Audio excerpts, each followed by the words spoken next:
Okay, picture this. It's late. 2 a.m. The floorboards outside your room, they groan, just softly. And then you see this sliver of light widen. Your bedroom door is inching open. And that's terrifying. And there's a figure, masked. You can't breathe.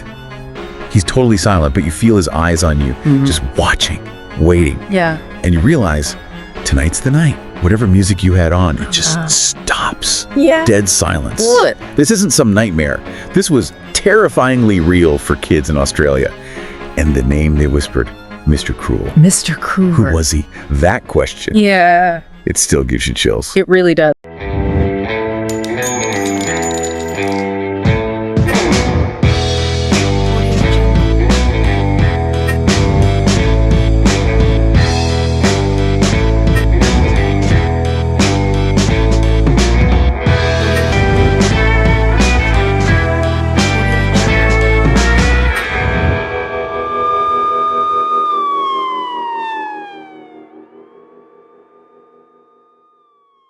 So we're talking Melbourne between about 1987 and 1991.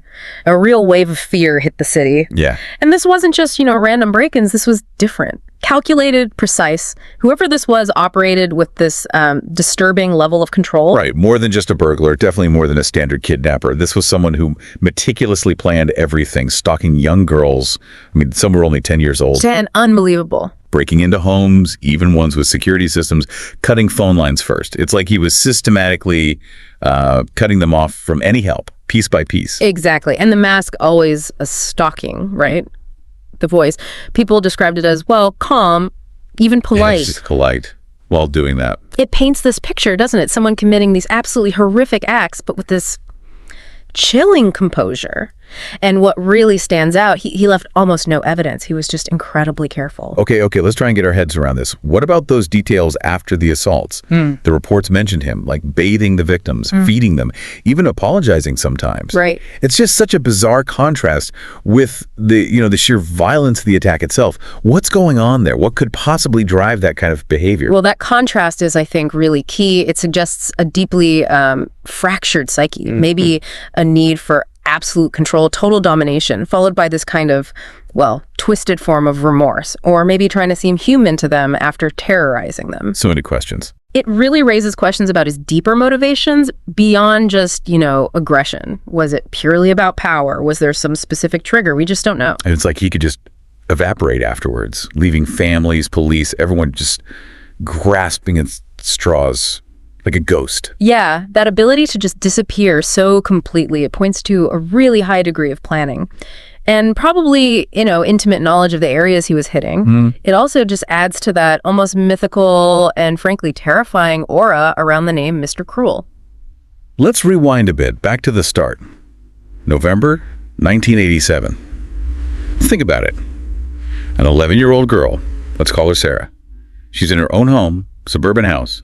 The one place you're supposed to feel totally safe, right? Absolutely. And that violation, that invasion of the home, it's such a huge part of the trauma, not just for the victims, but for the whole family. It wasn't a random street attack. It was in their sanctuary. And this guy, Mr. Cruel, he doesn't just grab Sarah. He ties up her entire family, holds a knife right to her throat for 13 hours. 13 hours. Can you even imagine the absolute terror for that long? That length of time, it just underscores how calculated and controlling he was. This wasn't some quick, impulsive act. It was sustained domination, inflicting not just physical harm, but deep, deep psychological trauma. And then, after all that, 13 hours, he just tells her, don't look back.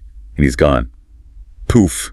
Just like that. But that wasn't the end, was it? That was just the horrifying first chapter, really. If you look at that first known attack, you see the blueprint, right? Forced entry, complete control, the assault, and then this flawless escape.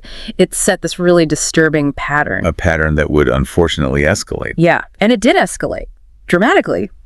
In 1991, 13-year-old Kallmekris, taken from her home, just like the others. But this time, she wasn't returned. The silence after she was taken must have been agonizing. Carmine's disappearance marked this absolutely devastating shift. The fact she wasn't released like the others, it suggests something changed. Maybe his methods, maybe his intentions, leading to, the ultimate tragedy. Months went by. Then, the worst possible news. Her body was found. Shallow grave. She'd been shot. execution style. The poor Cartoon. mother, those public appeals she made. You just still feel the pain in them. And then Mr. Cruel just vanished. Again. But this time, it seemed like it was for good. And that raises this critical, really troubling question. What changed? Why kill Carmine? Was it always heading towards more violence, or did something specific happen in that case? Disposing of the body like that, it's a huge departure from before. So the police investigation, they had, basically nothing to work with. A partial fingerprint, maybe, a composite sketch based on, traumatized memories. Right, very little. Just whispers, theories. Was he a teacher, a pilot, someone who knew the neighborhoods really well? Yeah. But every single lead just fizzled out, turned into a dead end. Must have been incredibly frustrating for the investigators. Absolutely. The lack of solid evidence, despite these massive investigations, it just highlights how skillful and careful this guy was. And then there was the question, did he act totally alone? Or did he have help, some kind of network? That just added another layer of complexity. Makes you wonder, doesn't it? What actually happened to him? Did he die? Did he get caught for something else? Move away? Or, and this is the really unsettling thought, did he just stop? Decide he was done? The theories about what happened to him are, well, they're all pretty disturbing, frankly. The idea he might have died offers some finality, maybe. But the thought that he could still be out there having just, quit, that leaves this awful uncertainty. Yeah. It really speaks to how hard it is to know for sure if someone like this is ever truly off the streets. And here's something else that came up, right? This idea that maybe Mr. Cruel was copying someone else, another offender, this Fox figure over in the UK. That's a pretty disturbing thought. It is. It brings in that grim possibility of, criminal mimicry, or just the influence of notoriety. If he was studying other cases, it suggests an even deeper level of premeditation. Refining his methods deliberately, it makes him seem even more calculated, more sinister. Because the idea that there could be others out there, learning from this stuff, being inspired by it, that's the kind of thing that genuinely keeps you awake at night. Indeed. It forces you to face this idea that these extreme acts might not just be isolated incidents, that the potential for similar crimes, it's a deeply troubling reality. So decades later, Carmine's case is still officially open. Her family is still living with this unimaginable loss, still just hoping for answers. Every now and then you hear about a new tip, maybe a new name gets floated, but still nothing concrete, no arrest. The lack of closure after all this time, it must be just agonizing.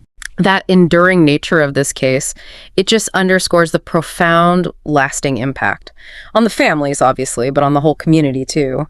Every new potential lead, however small, probably brings this horrible mix of hope and, well, renewed pain. So you're left just thinking, if he is still alive somewhere, does he ever think about what he did? Did the faces of those kids ever flash in his mind? Or has he just, built some story in his head that somehow justifies it all, or just erases it? that really gets into the darkest parts of human psychology, doesn't it? The capacity for someone to do that and then potentially rationalize it, detach completely from the immense harm they caused. It's a deeply, deeply disturbing part of criminal behavior. It really makes you wonder if the monsters we read about in stories, maybe they aren't just in fiction. Maybe they walk among us, living these ordinary lives, hiding these incredibly dark secrets under a normal surface.